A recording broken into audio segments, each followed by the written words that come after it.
Power star Pawan Kalyan గురించి ప్రత్యేకంగా చెప్పాల్సిన పని లేదు.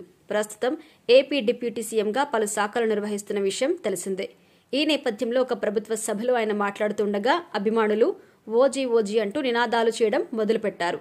దీంతో వెంటనే పవన్ కళ్యాణ్ స్పీచ్ మధ్యలో ఆపేసి సినిమాని సినిమా లాగానే చూడండి. సినిమా వేరు, రాజకీయం వేరు.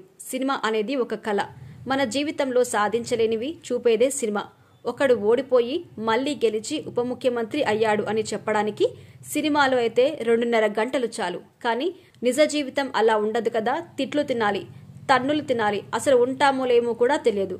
అలాగే ఇంట్లో కుటుంబ సభ్యుల్ని తిట్టించుకోవాలి, కేసులు పెడతారు, పెట్టించుకోవాలి, అటెంప్ట్ మర్డర్ కేసులు పెడతారు. ఇన్ని కష్టాల మధ్యలో ఒక దశాబ్దం పడుతుంది.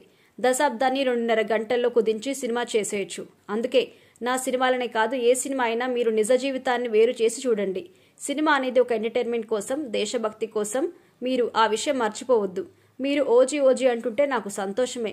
మీరు చూస్తే నాకు డబ్బులు కూడా వస్తాయి. కానీ చాలా స్పష్టత కూడా ఉంది. సినిమాకి, రాజకీయానికి నేను తీసుకున్న బాధ్యతకు చాలా స్పష్టత ఉంది అంటూ ఆయన షాకింగ్ కామెంట్స్ చేశారు.